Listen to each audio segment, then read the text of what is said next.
let's do the number board. This week, Miss Greer chose the number 76. 76 is an even number because it ends in a 6.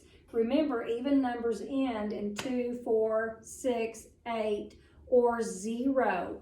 The number before is 75. 75 is an odd number because it ends in a 5. Odd numbers are 3, 5, 7, and 9. The number after is 77. It is also an odd number because it ends in a 7. Remember, odd numbers always end in 3, 5, 7, or 9. If you're going to write it in word form, you would spell it out, 76. It looks like this in a 10 frame. Let's count by tens. 10, 20, 30, 40, 50, 60, 70, 71, 72, 73, 74, 75, 76.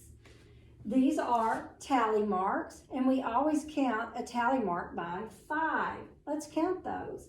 5, 10, 15, 20, 25, 30, 35, 40, 45, 50, 55, 60, 65, 70, 75, 76. These are bushels.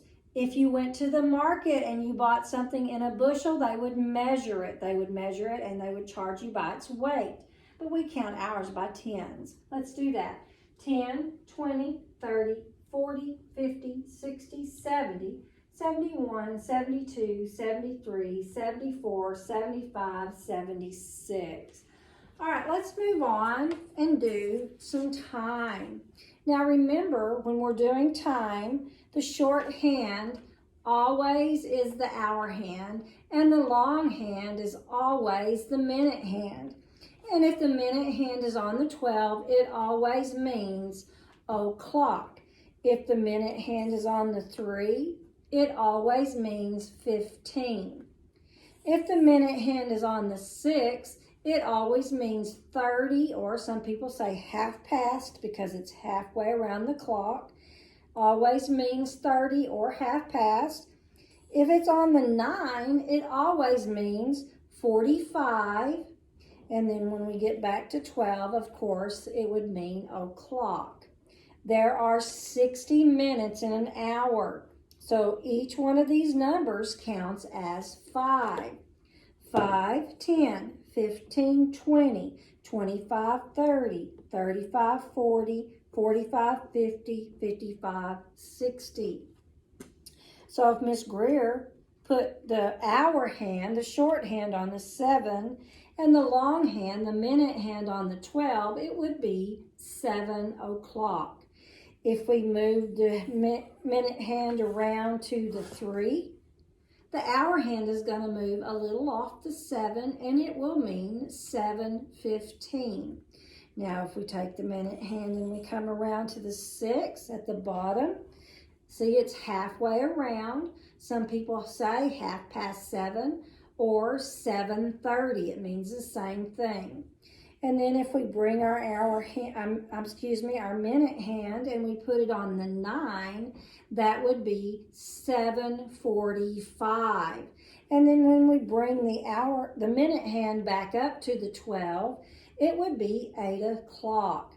So if we took the minute hand and we moved it to 5, remember that each one of these numbers counts 5, it would be 5 minutes after 8, or some people say 8:05.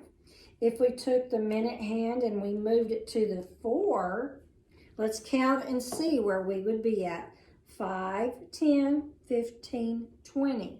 So it would be, some people say 8:20, some people say 20 minutes after 8. And of course, if the minute hand is on the 6, it means half past 8 or 8:30. Let's come on around to the 10. What does the 10 mean? Let's count around and see.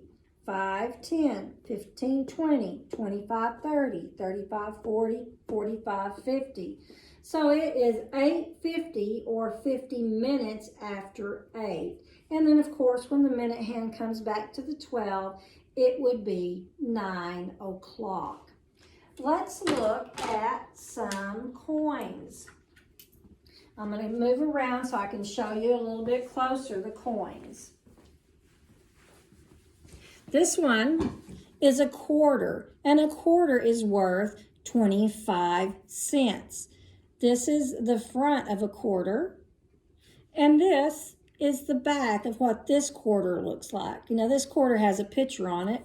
Some quarters, depending on the state, have different pictures, but it's still a quarter and it's worth 25 cents. This one is a dime. This is a dime and it's worth 10 cents. You can count dimes by tens. And this is the back of a dime. A dime is worth 10 cents. This is a nickel. This is the front of a nickel, and this is the back of a nickel. A nickel is worth 5 cents. This is a quarter. This is a nickel. See the difference in sizes? And presidents, this one has George Washington on it, and this one has Thomas Jefferson on it. And this, of course, is a penny, and a penny is worth 1 cent. All right, guys, I hope y'all have a fabulous week, and I will see y'all next time.